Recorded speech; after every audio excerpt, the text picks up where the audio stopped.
How you going, guys? Just got a video here today. We're doing an install in a 2019, this is Toyota Hilux SR5.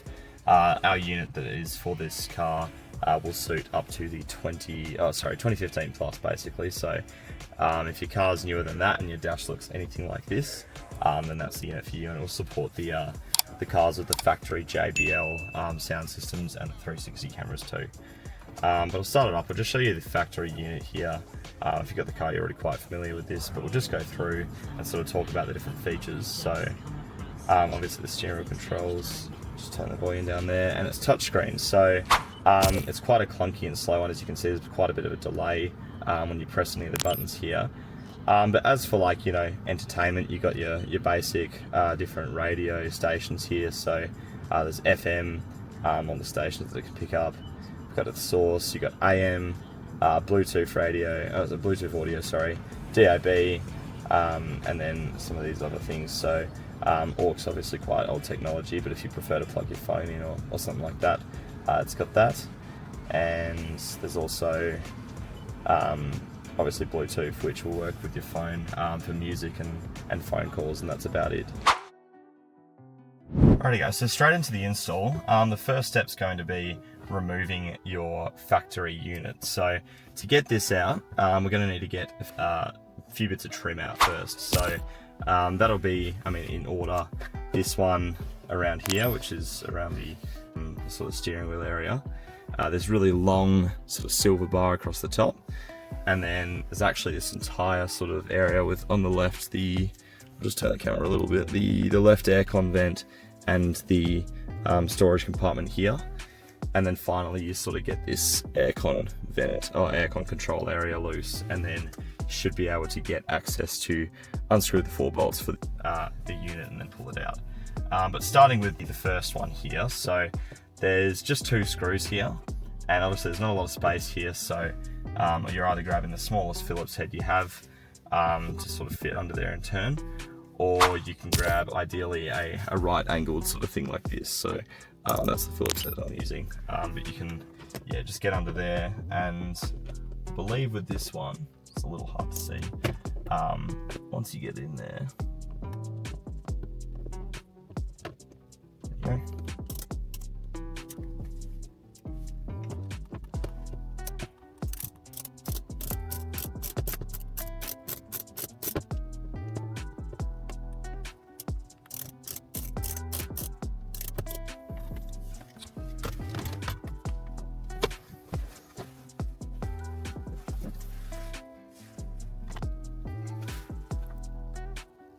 Alrighty guys, so what I recommend doing with this one is actually just grab your phone, put the torch on and just rest it under there so you can sort of see a lot easier how to line up that screw.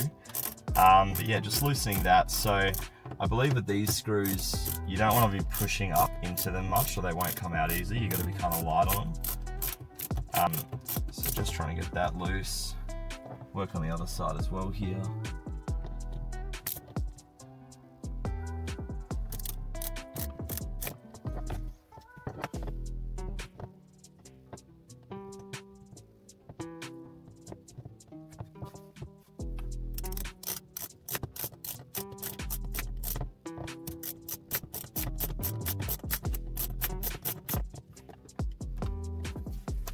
Alright guys, so I got them both out. That took a little bit of a while actually, because they're really easy to turn, but interestingly you have to be like light as a feather on these to get them to actually come out. Like they just want to sort of fall back in and out up there, but you'll sort of feel once you get past a certain threshold that they're loose enough, and you can kind of just grab your finger on either side of it and slowly wiggle it out. So there you go. That is that part out. So next up, to get the rest of it out, you just want to grab a fascia tool. So these come in a kit, 4 different types of them, so you get quite a bit of options there, but you can kind of just start on this bottom left and see if you can get a hold under there. It's pretty easy. Just grab that and grab my phone up there, and you can just sort of pull along as you go. Oh yeah, and there's also these sort of things here. These will pop out as you pull the thing out at the top, they are just what the screw was sort of in there, so just be wary of that.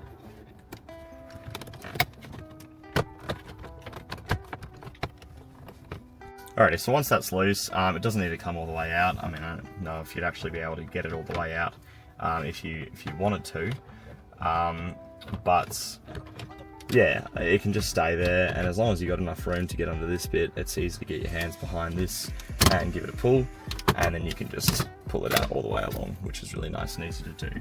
So that's the next bit of trim there. And then I'll just swap over to the other side of the car to get started on the next piece.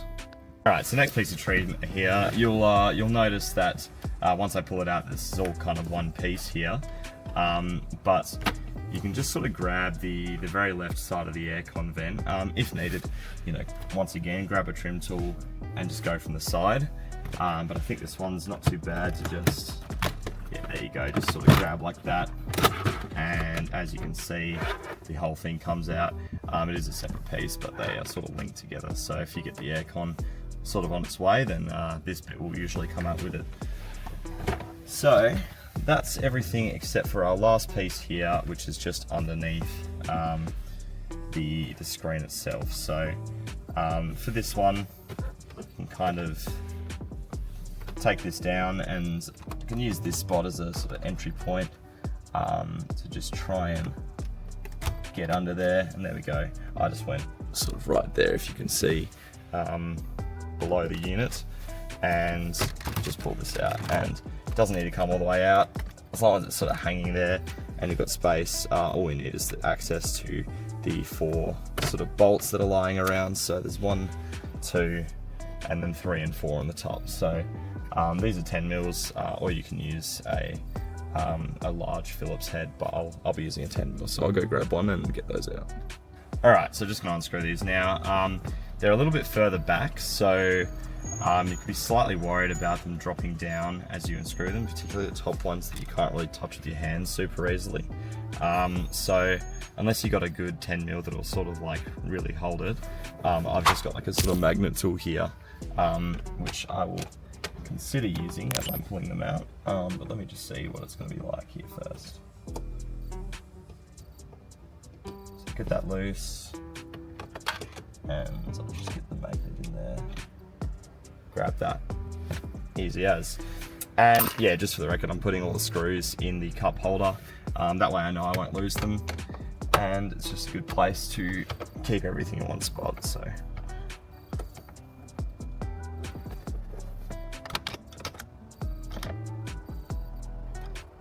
there we go. That one almost tried to leave us, but held on to it.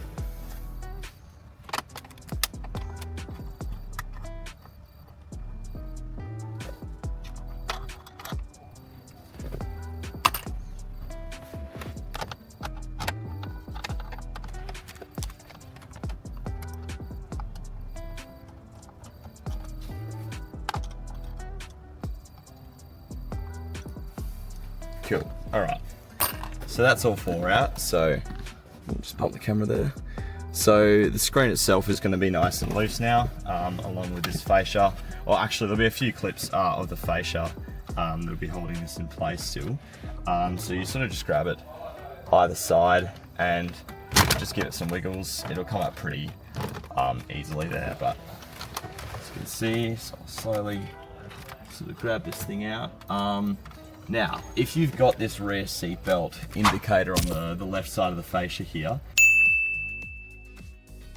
that is the shortest cable, so there's one going into that, which I won't be able to easily show, but it'll have a lever on the top of it. So here's the plug, just a lever on the top, push that down, pull it out, and the rest of it should be able to come out.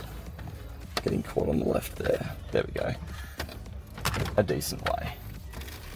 Alrighty, so I'll just bring the camera over the top here. As you can see, we've got a few cables down the back of the unit itself. They'll all just have levers on the top or bottom of them. Make sure you're pushing these down and then pulling it out. Any sort of issue with that, they can sometimes get jammed halfway, so all you have to do is push it back in and then give it another go. But yeah, definitely, don't get too desperate, don't be pulling by the cables or anything, because you'd definitely much rather spend 10 minutes on one cable than, you know, having to repin something that's pulled out. So just be persistent, and I'll get back once I got all these out. Okay guys, so just unplugged all of those. Just want to show you, here's what we got. So had these 4 sort of white ones that are sort of bundled together here. Had these here, so that's the radio antenna, and some of these will be like GPS or DAB or something like that. And then obviously this one on the left is just the rear seatbelt button, but that's what the back of the unit looks like with all the plugs out of it. So we'll go ahead and show you what comes in the kit that we supply. Alrighty guys, so we've just unboxed everything in the kit. I'm just going to go over everything that comes with the unit and what it's for. So obviously there's the unit itself. It's going to come with a replacement fascia so that it fits our screen better. You can see in the top right here, there's this sort of punch out hole for whether you have the passenger seatbelt indicator or not. So if you don't, then there's just a blank there that can stay there. If you do, we'll punch that out and replace it with that module. So as for cables, it comes with 2 different main harnesses. So depending on what car plugs you've got there, you'll decide whether you need to use this one or this one. And additionally, it also comes with this little extra cable, because some of the Hiluxes in this year range have a 4-pin camera cable. So if that's you, use this one, and then you can just connect up. It's got a positive and negative power here as well. So you would just put the 12-watt power to ACC and the ground to a ground. Next up, we've got the CAN bus box here. So depending on, either of the cables that you use or main harnesses, this will need to be attached to it because it's what's used to read all of the car's factory sort of operations. So like your steering wheel controls, your reverse trigger, all that kind of thing. Then we've got our antennas here. So this is our 4G one. So if you decide to use a SIM card with the unit, give it its own sort of mobile data plan. That's what gives it that 4G signal. And then this is the GPS. So this will allow you to get offline maps on it and have navigation wherever you go, whether your phone's got service or not. As for accessory cables, we can come over here. So we've got on this side, we've got the extension of the main power cable. So off the main harnesses, you have the black 20-pin plug, which goes into the back of our unit. But this is a little extension that gives you like an ACC, a battery and a ground, just in case you need to splice into it for anything. So that might be for you, that could be like a camera, it could be a charger. So it's that's what the diagram here is for. It's for the quick charger port, which I'll show in a second. And then we also have these nice splicing tools, which are really handy to use. Then accessory cables, this is just a single USB one, goes into the back of the unit. This is a rare one to use. It's for like a camera with like audio and that kind of thing.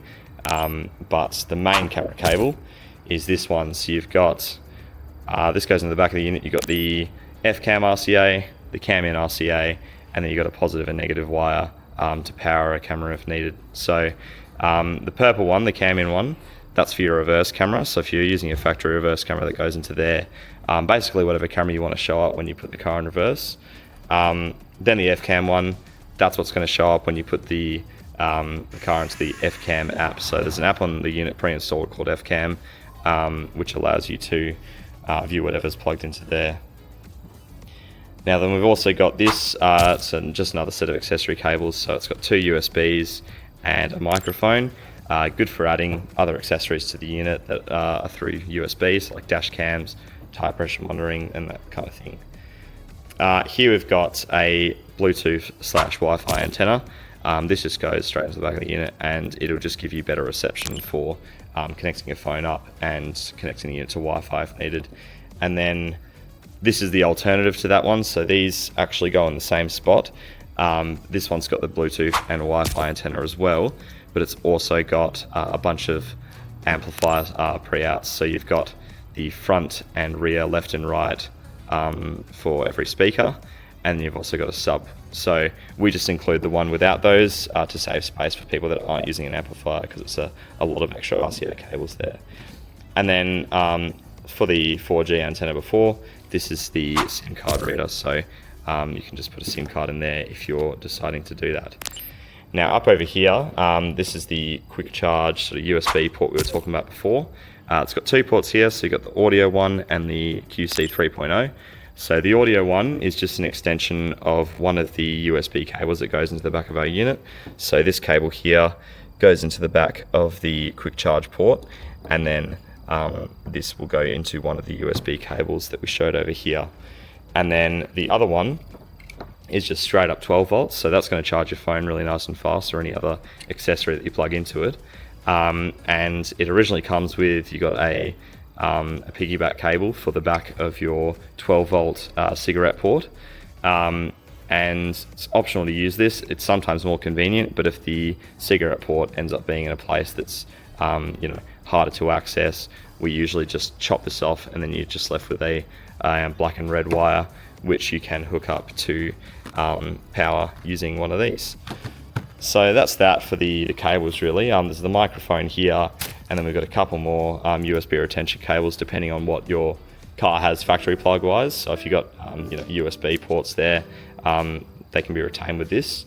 But then for as for extras, we've got the set of fascia removal tools. We've got a wire puller in case you need to route stuff into tricky spots. OBD2 scan tools, so that'll pick up your car's sensors and be able to display it on one of our apps. USB stick just for doing updates and that kind of thing. And we've got an optional to install reverse camera.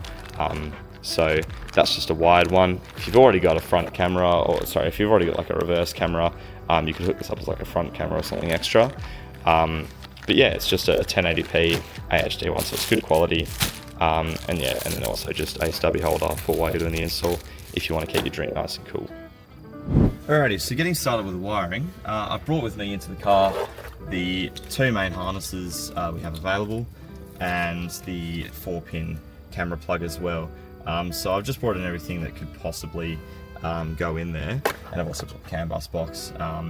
So all you need to do at this point is kind of just look at the cables, look at the pins and sort of decide which one looks like it's going to fit the best. So I can see straight away with this one, it's got these sort of fat pins on it, which this one doesn't. And we do have these plugs down here with the larger pinholes. So for me, it's going to be this plug here. So I'll put this harness away, and I'll grab the CAN bus box, and first thing I'm going to do is just attach it to this harness via the little plug there, and make sure that it's going to be used here. So next thing you do is you kind of just go through, look at all the different plugs here, and just match them up. If it's got one for it, then great, plug it in. If not, don't worry about it. So just have a look at it. There you go. There's that first one. What have we got next? That one goes there. And none of these can go in the wrong spot, so don't worry too much about plugging cables in wrong. If it fits, it's correct. So just make sure they're sort of snapping into place there, nice and secure. That one there, goes like that. What have I got left? Antenna cable here. That's this one down here. Just make sure that matches up. On the antenna cable, you see actually on the right side there's a single pin there. Don't know if that's visible. Just make sure that that's lining up with this antenna. There's a little hole for the pin there, so don't put it on the wrong side because you might bend the pin. There you go, that's in nice and secure. And what do we have left? So I've got this cable here that didn't end up needing to be used. There's no home for it, so won't worry about that. I'll probably just take that off. And that's looking pretty good at this point. So I'll go have a look and see if any of the USB retention cables are needed.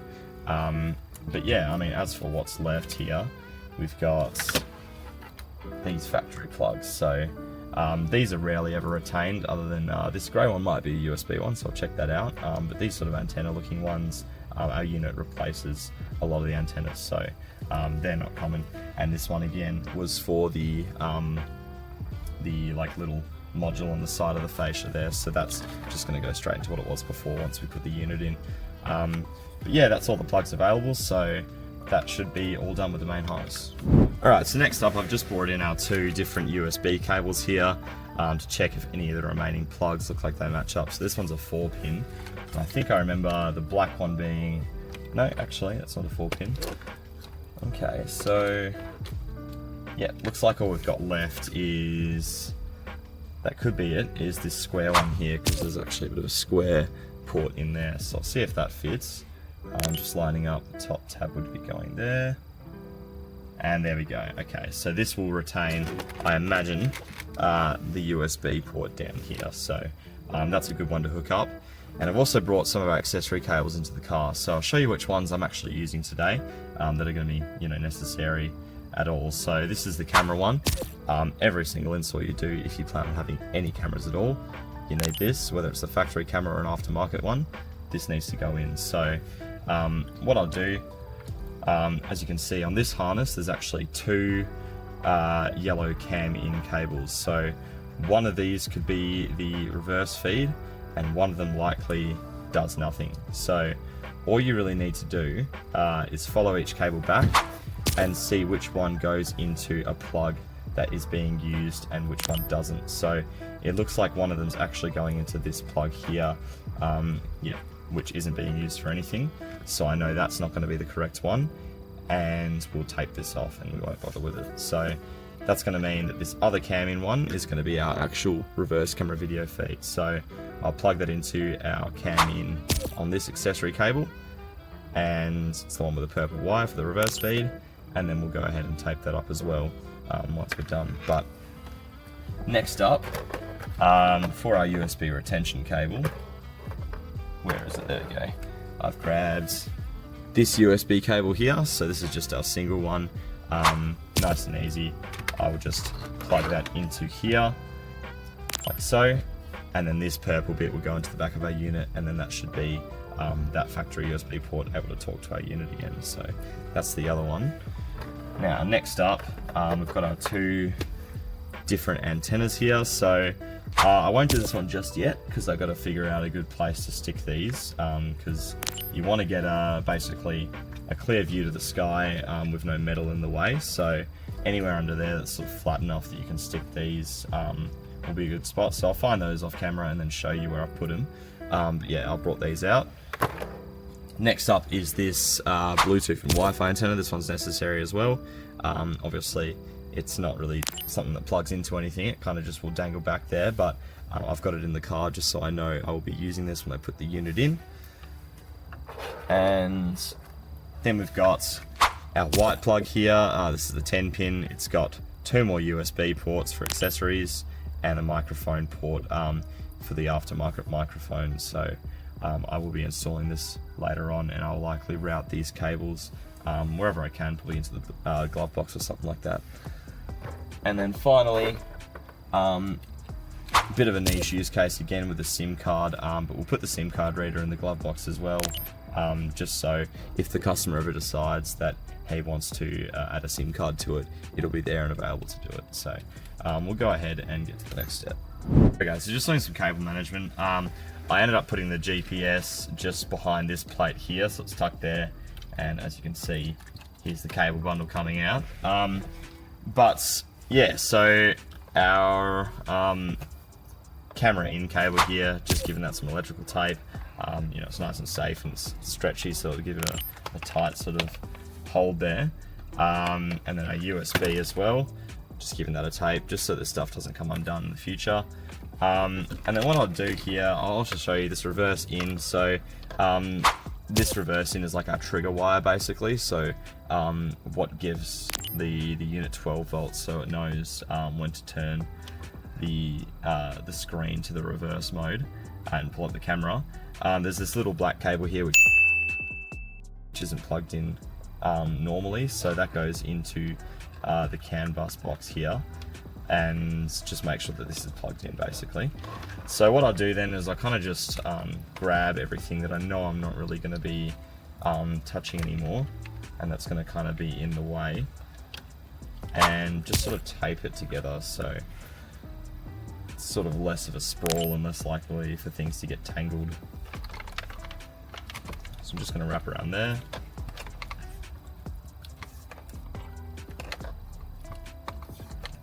And this will just help keep things nice and simple for when we're plugging it all in later on.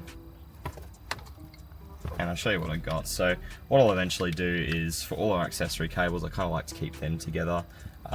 So I'll have this sort of off to the side still, rather than taped up with all of this. The antenna, again, leave that separate because that goes on another opposite side to this power cable.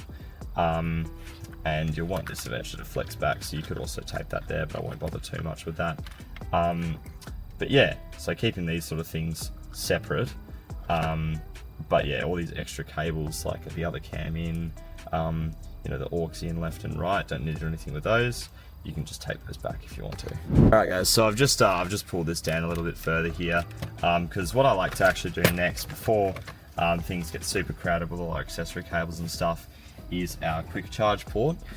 So as you can see on the Hilux, there's all these sort of squares down here, and you've got a couple blank ones here. So you can actually pop one of those out with a fascia tool, and then that's where our new USB dual port's going to go. So I'll just go on from the top there.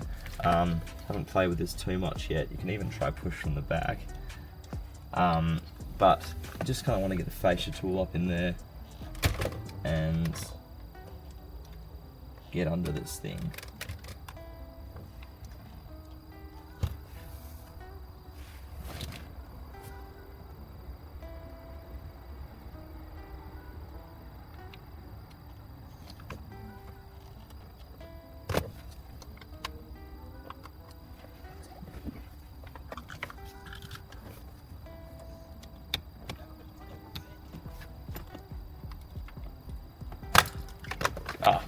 Okay, there you go. You can actually, a lot easier, just reach behind with your fingers and just push it through. It'll just pop out for you there.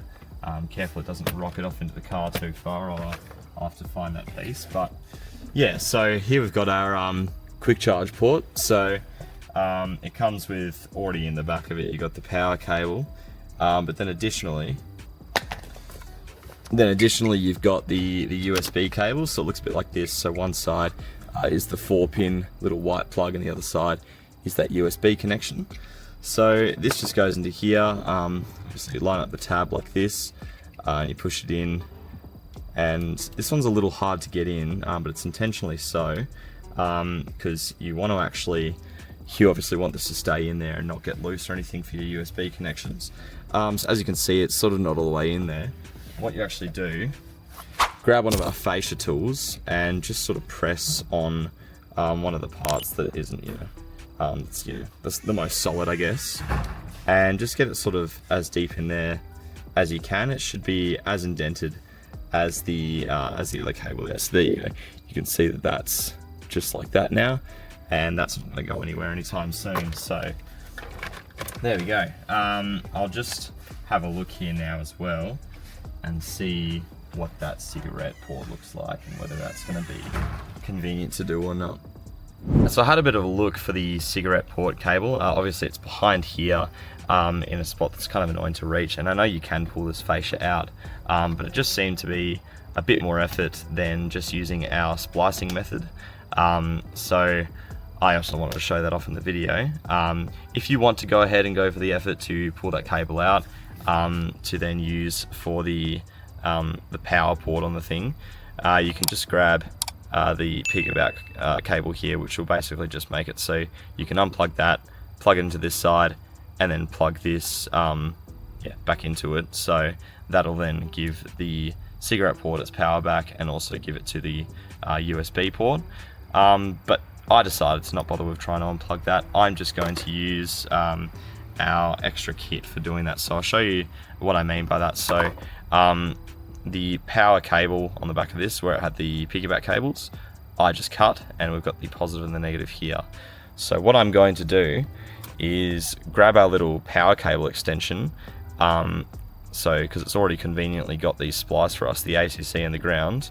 I'll plug that into over here, our black port there. So I'll plug this into there, and then I'll have the positive and the negative, and I can just then use this easy lever tool once I've stripped the wires to splice them to our positive and negative power for that USB port. So I'll show you how I do that now. Now obviously first things first, routing the cables through and getting the port in place before we mess with any of the wiring for it. So I'll start with the USB cable, just push it through there. Pretty easy with this one, don't even need a cable puller. Just grab it on the other side, and then I'll do the same with the straight up power one. Push these through, grab them on the other side, and pull them all the way up. So I've got this, I've got the USB, pulling it through, grabbing our port, make sure it's the right way up with the text, and then all you have to do is push it in there and you'll hear a nice satisfying click, and then you know it's installed. So we've got that in there, and then we've got our USB cable up here and our positive and negative power. Now I won't show the USB cable just yet because that's pretty straightforward, but what I'll do is I'll go ahead and strip these. So just grab that stripping tool here. So yeah, here we go, just stripped that side. And we'll go ahead and strip the ground as well.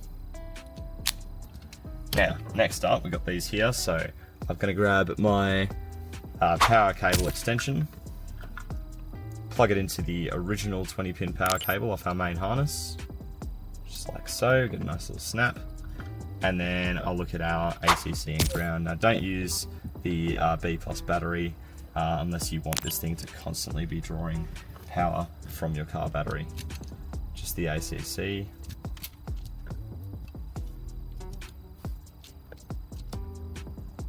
And there's the ground. Alright, so got that out of the way.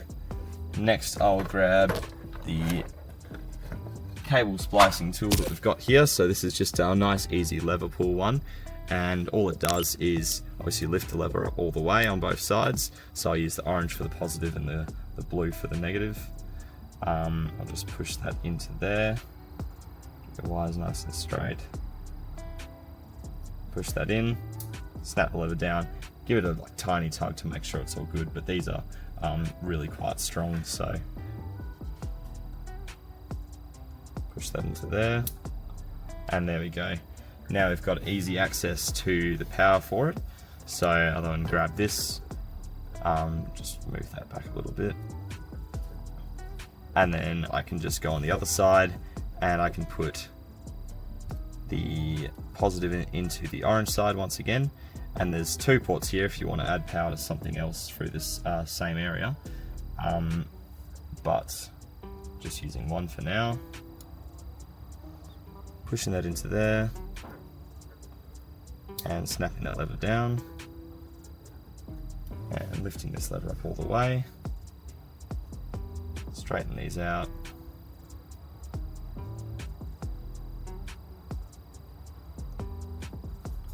Push it in and lever down.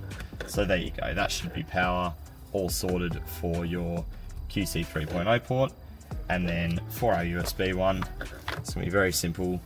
I'm just going to grab our other USB set of cables here, plug it into either one of them, and then that's going to have connection now. So that is that quick charge port all sorted.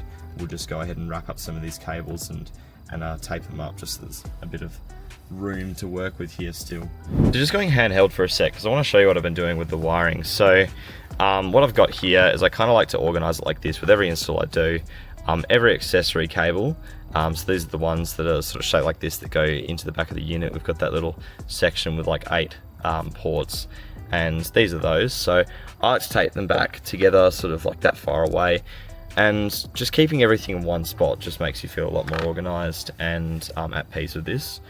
And then we've also got our antennas, so these all go next to each other. So there's the radio one, the GPS one, and I'll show you what I did with the 4G. I actually put that on top of the unit because it's not as sensitive to metal, so that one is still over at the unit, but that's okay. And then over here with the main power, obviously I've got the power plug here. I taped onto it our little splice tool just so it's sort of one thing and it's less dangling. And then I also tape back this bit here, so there'll never be tension sort of pulling that, because it's held here like that. So that's how that's gone. And now with the with our 10 pin here that's got the 2 USB ports and the microphone, haven't done the microphone yet, still need to show you guys how to do that, so that's just sitting there. And once again, one of our USB cables, obviously we plugged into the quick charge port cable, and then the other one, all I did was route it into the glove box, so it's just sitting right here like this. Now you don't need to remove the glove box for this, because it's actually and you don't need a wire pulling tool either, but you can just sort of get your hand under there and feel for it. But I'll show you how to remove the glove box anyway, because I had it removed. So there's this lever here, just pull that out like that, let it hang, and then you'll see there's sort of like a clip there holding it,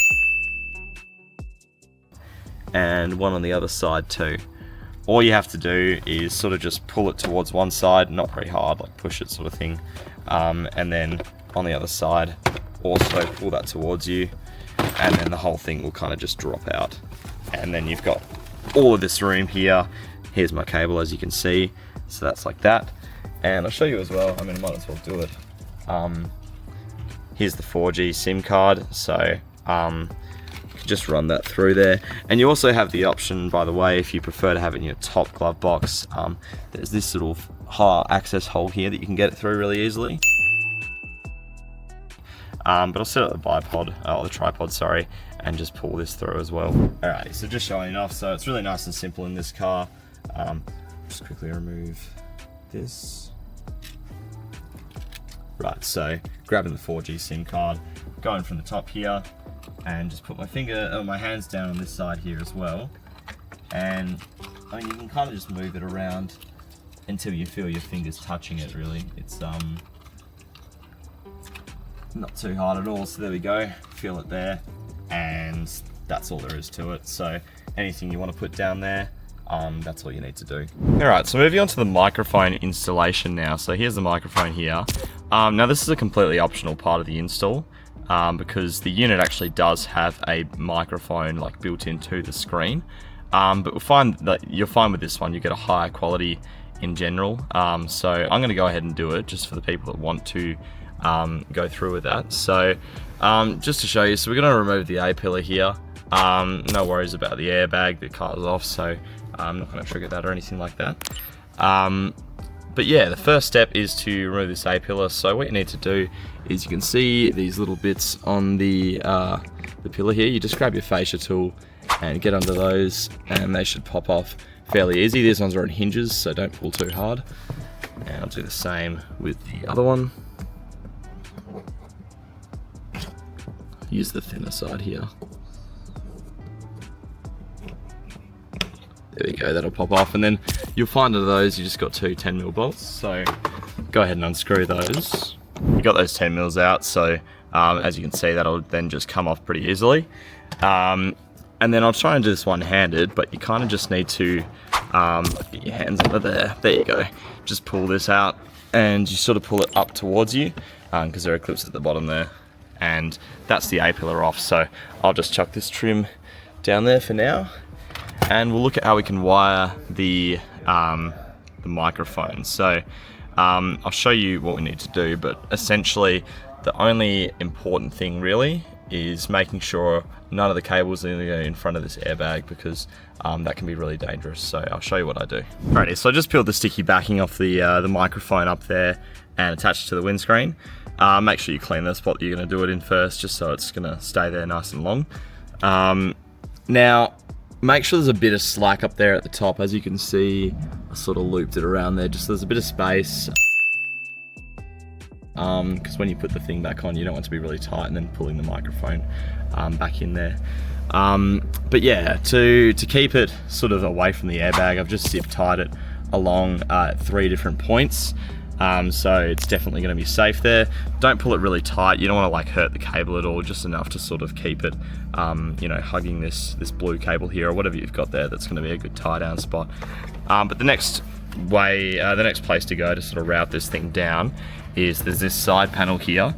which can actually pop off pretty easily. So all you do is open this cup holder here. So I've just opened this, and there's this spot here.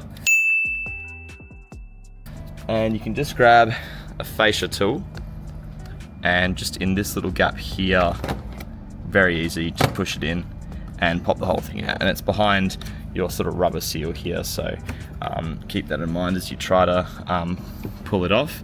But it doesn't even need to come all the way off, to be honest. You can kind of just grab this cable and route it down there, and then I'll find a spot to get it down into the driver footwell. But yeah, there's usually quite an easy opening there. So righty, so now that we've got our cable going all the way down and through the side bit here, just aim the camera down there. Very easy, as you can see, to just drop it through here to the driver footwell. And then all I've done is I've grabbed our wire routing tool. Again, it might be one of those where you can probably just reach your hand down and grab it on the other side, but I figured I'd show how the wire pulling tool works anyway. Can easily just sort of start underneath here and then just push it through. And as you can see, I got it on this side. And then this side here, with the little silicone attachment, is how you, is where you attach the cables. Sorry, I'm just going to move that away for a second there. So there you go. You have this little loop here with the silicone on this side, and you just want to grab the cable that you want to pull. Turn this camera around. You grab the cable that you want to pull, and you push it through the loop, and you pull it through like this, and you get it, you know, a fair decent bit, and you can just sort of pinch it like that, and then slide the silicone over the top of it, sort of covering this side here. There it is. So just slid that silicone over the top there. Now you can just go on this side, grab it, and can just sort of pull through here. So reaching the hand down and watch on the other side, make sure it's not getting jammed on anything. Plenty of room here, so it shouldn't be too bad. It's coming through bit by bit. Sorry, it's a horrible camera angle. There we go. All right, so I've got the cable through to this side, and then we can just go ahead and pull through all of that slack, and you'll notice it's now not in the driver's footwell anymore. So all you need to do then is just go under there and see if you can find any points like zip tie it or anything like that, just so you make sure it's not going to get loose over time and dangle down into your feet. But that's about it for the microphone routing. So it's now up here, and we'll be able to just plug it straight into our accessory port. All right, so just got the microphone up here. I actually zip tied the end of it to one of the factory plugs just there. Don't know if it's very visible, to make it, you know, nice and tight up at the top here, so it's not going to droop down to the feet. And then I've just plugged it into the microphone port and taped it up there. So that's pretty much everything done in terms of the cabling back here for our purposes. So once again, just want to reiterate, we've got our 20-pin power plug. We've got our accessory cables right here. So it's these four that I'm using. They're kind of the necessary ones. I mean, minus probably the SIM card if you're not using that. And then we'll also have the Bluetooth and Wi-Fi antenna, which goes straight to the back of the unit. And then we've also got our radio reception antenna and our GPS antenna. So these are together, and then our 4G one is once again on the unit. So that's all the plugs that we need to worry about. So what I'm going to do now is go ahead and close up this A-pillar. So that'll just be a case of pushing it back in the way it came and then putting the screws on with the handle. Pretty self-explanatory. And I'll also just snap that side bit of fascia on. I won't film any of that because that's all, yeah. Alrighty guys, so now at the stage of the install where things start to get pretty interesting, because we've got our unit in the car, we've got all our plugs sorted, so all that's left to do really is plug the unit in and make sure everything's working. So I haven't transferred all the clips across or anything like that yet, or the that little like seatbelt warning indicator, because we're just going to test the unit itself, and I'll go show you how to do that later. But for now, we're going to plug everything in and just sort of see what's working. So we go 20-pin power cable without knocking this over. So we go 20-pin power cable, just like that. Grab our accessory cables next, which are all conveniently tied together. That's 1, 2 there,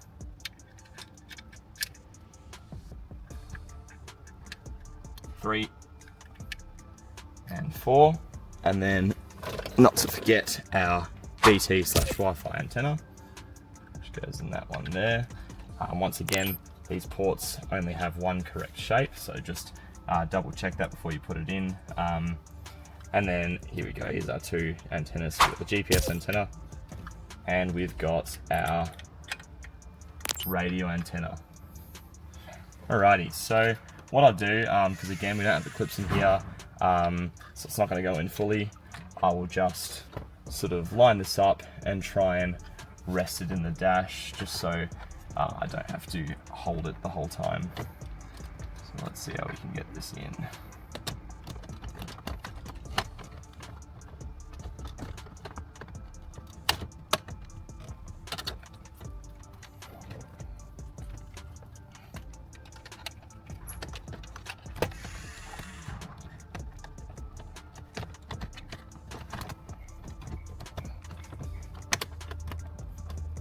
Okay, there we go, there's our loose fit. So all I'm going to do now is put the car in accessory mode. So let's have a look here.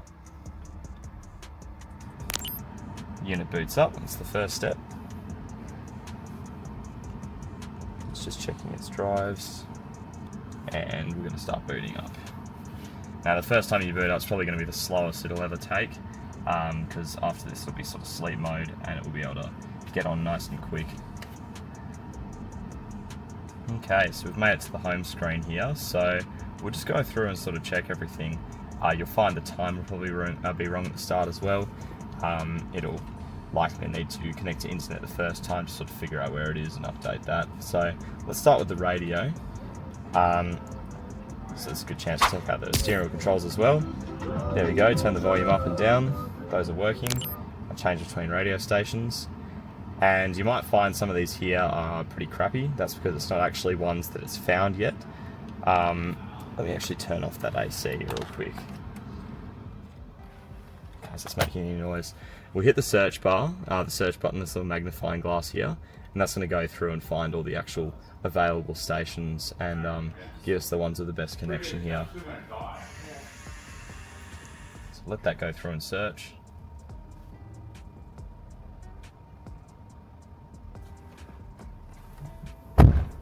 Close the door here as well.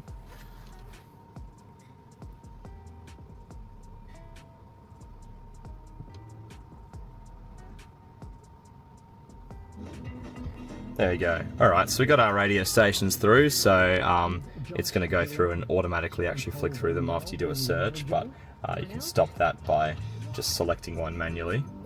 But as you can see, these are all working. I'll check AM as well.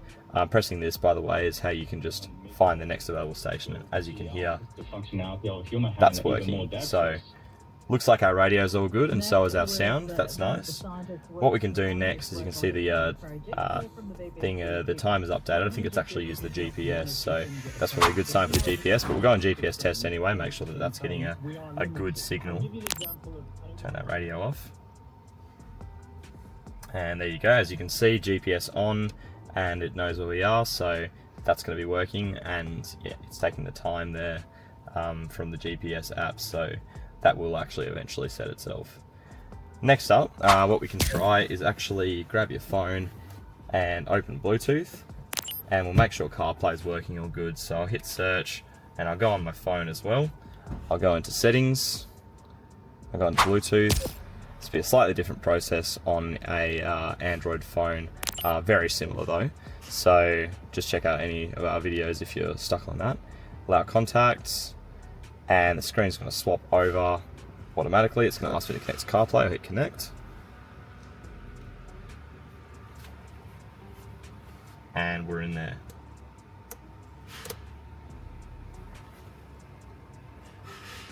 So there we go, there's CarPlay, and that's all working good. So as you can see, my phone's apps, so this is my map. I've got my work set to this address, obviously. And you can go through your Spotify, everything's available, your phone contacts and all that kind of thing. And you can now play music from your phone through this. So that's pretty cool. Yeah, so I'll also go grab a USB or a charger, and I'll go confirm the USB ports are all working. Right, so I just went and grabbed a phone charger, and as you can see, so I'll try first of all our QC 3.0, because that's the one that we hooked up with direct power. And you'll watch as I plug it in. There you go, my phone's now charging, so that's working fine. We've got our factory USB port here. And for those instead, they will charge your phone, but to test them, I'll actually make sure they're not just doing power, but they're doing a data connection as well. So what you can do to test that is grab your USB stick that was included with the unit, go into apps here, open File Manager, and you should see, for example, as I plug it into the factory USB port, it should pop up in there. There you go, USB 1. So that means it's getting a good data connection through. Unplug that, and then I'll also check our audio port, because that's our other data connection one down here, and make sure that that's coming through. There you go, USB 1. And you can also check the one that we put in the glove box. I've already checked that one. I'm not going to go to the other side of the car now, so that's all good. And the other thing to make sure of is your reverse camera. So I'll just put the car in reverse real quick. As you can see, that comes up. We've actually put our aftermarket one on here. It's a lot higher quality than the factory one. And we found a hot swap one that uses the original wiring. So it's like a 6-pin one that we've attached to the back there. If you've got like a fuzzy signal here, it's actually a good thing. It means your wiring is fine. And all you have to do is hold down on the screen, open the settings here, put in quadruple 0, and you can change the format. So our new one is AHD 1080p_25. Your original camera is likely CVBS NTSC. But yeah, aftermarket one's usually AHD. So I'll leave it on that, and you just hit this button to save. So then that's all good. Looks like everything's working with the unit. So what we'll do now is go ahead and finish the install. Alright guys, so now that we've made sure that all those functions are working the way that we want them to, we can go ahead and pull the unit back out, because we've got to transfer across the fascia clips and the this little bit from the original unit. So let's go ahead and slide this out and unplug all the plugs, and then I'll meet you on the table. Alrighty guys, so over to our table now. We've got our factory unit here, and we've got our new unit. So what we need to take across from this to this is all the yellow clips, so it'll secure into the dash nicely. And if your car has this, the like seatbelt indicator thing here. So to get that out, it's really nice and easy. Just grab a fascia tool, push it into one of the sides like that, and then get your finger under it, and you just push through lightly, and it will just pop out super nice and easy. And then do the same thing for our blank spacer. Fascia tool on the side of it, and reach from the other side and just push through. And then this will just nice and easy snap into there. And as you can see, it looks, ooh, there we go, just like it's meant to be there. So that's all good. And then for all these clips, they can be a bit annoying. Just grab like a Phillips head screwdriver, or a flathead, sorry, and then just go onto one of the sides and sort of just lift it up and hold onto the other side and just pull it up like that. They're pretty flexible, so don't worry too much about breaking them. Just be careful, have your finger over it as you're pulling it up, because these things will absolutely fly if you let them. So yeah, once you grabbed it, then just push it off to our other one, snaps into place, nice and easy. So do that for all the clips, and then that should be about it.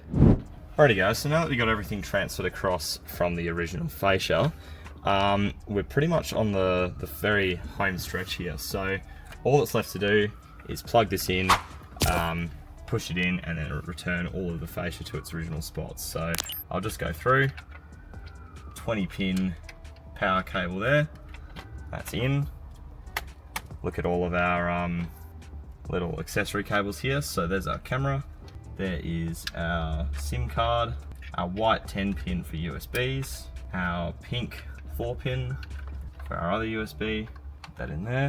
And don't forget your Wi-Fi and Bluetooth antenna. It'll work without it, but it'll work a lot better with it. Push that in. Our radio antenna here. And then, not too far away, is our GPS antenna. So there you go, there's everything I've got in there. So I've got the 20 pin, our 5 accessory cables, our 2 antennas, and then our radio antenna as well.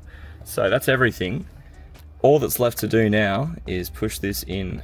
So let's go ahead and do that.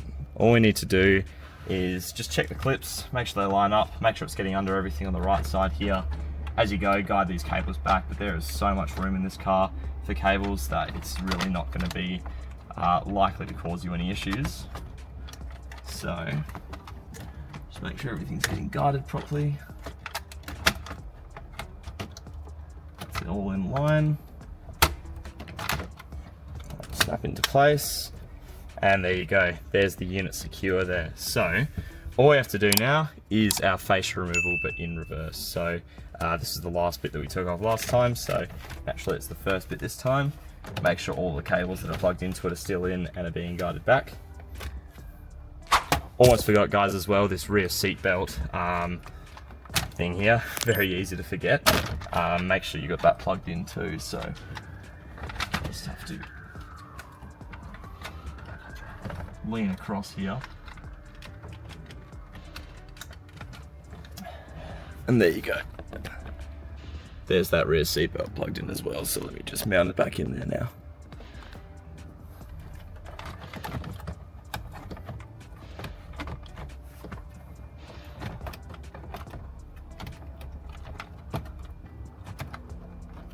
Alright, so lining up the clips. Make sure there's nothing blocking it anywhere. And there we go, should just snap into place just like that. So then now we just need to go ahead and do our fascia removal in reverse. So making sure all of these sort of plugs down here are all plugged in nicely and their cables are getting guided properly. Get this thing out the way as you push this back. There we go, that all snaps into place nice and easy. And then that's that bottom bit done. So let's move over to the other side of the car, because next is that top glove box and the aircon vent on the left. Rightio, so these pieces of fascia are super easy. Start with the aircon vent, because that goes just underneath the left side of the glove box bit there. So line it up, just snap it in. Nice and simple. Grab the glove box, line it up, snap it in, and then that's going to sit there nicely. Make sure all the, it operates, it opens and all that kind of thing. That's all fine. Then we've got our long silver bit of trim here, so the fatter side goes on the right, and you might have to actually get on the other side of the car and make sure that this bit's getting underneath our steering wheel area fascia, because otherwise it won't go in easy. So see if I can snap in a bit of this side first. But yeah, as you can see, if I just turn the camera a little bit, that's popping up over there, so I'll just go to the other side of the car and just get all this out of the way. Make sure it's lined up, and then that can all snap into place nicely. So then finally, we've just got this piece here, which you can push into the clips, but then you also need to remember we had our 2 screws up the top there. So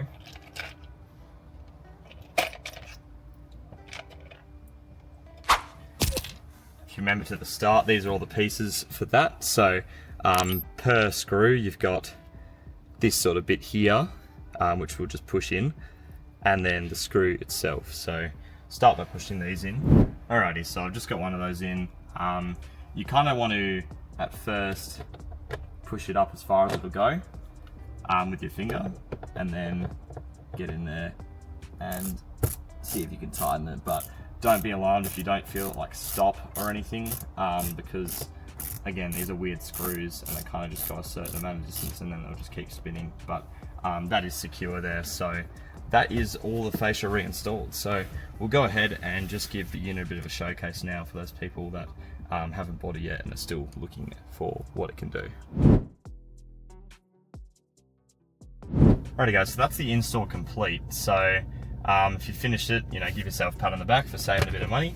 But yeah, we'll just go through and we'll just run through our tests again. So we'll start with the reverse camera. Make sure that it's switching to that nice and easy, and we can see the view is clear there.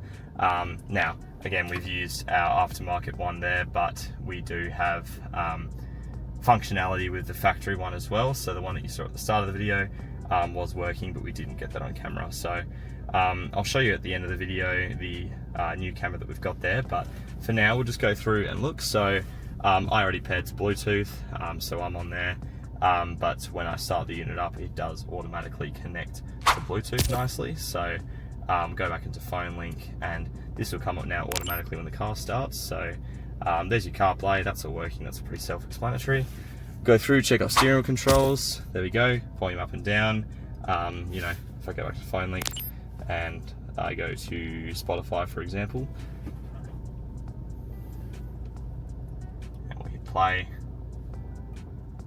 I can skip through different songs here.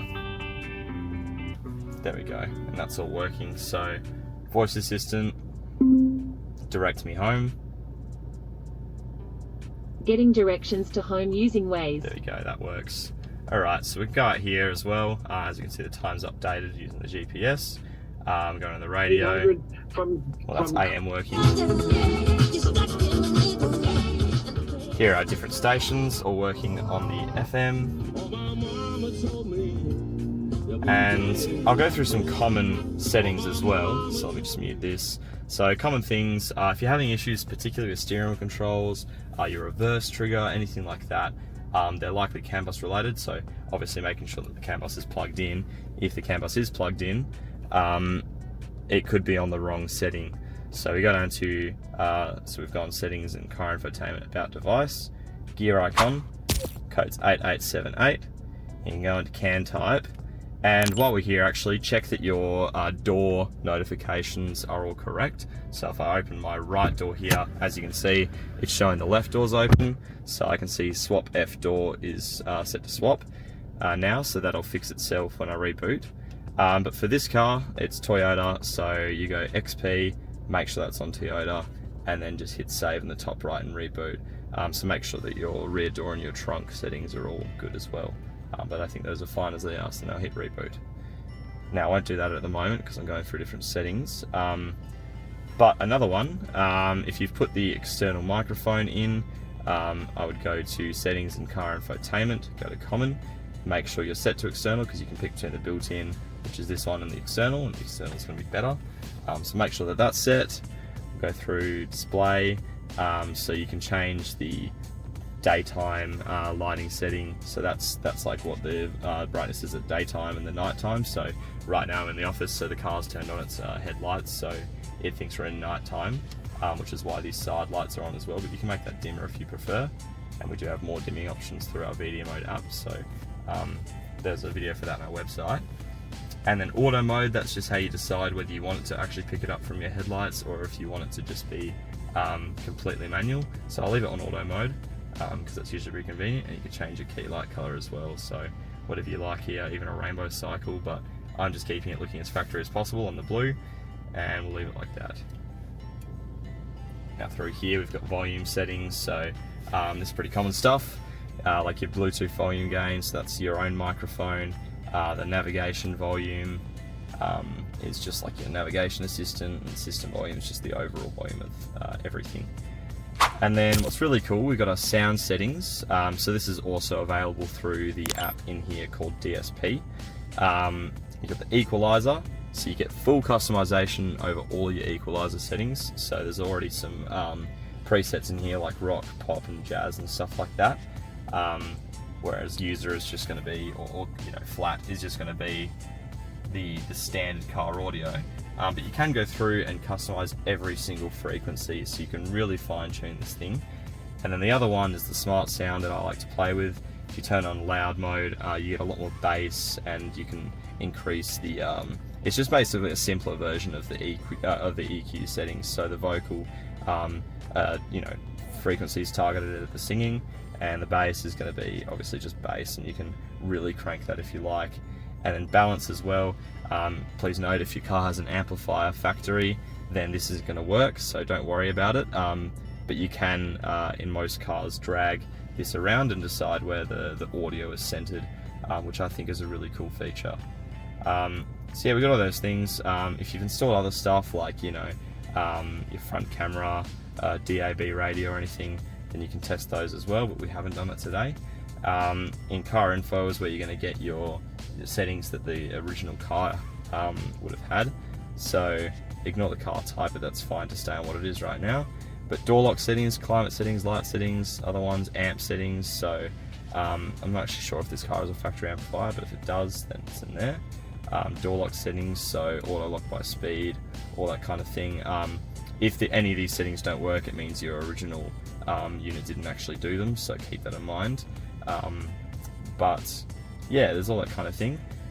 Any other issues, anything that I haven't gone through, any issues with the wiring, just call us up or get on our live chat on our website, email us, we'll be happy to help you out.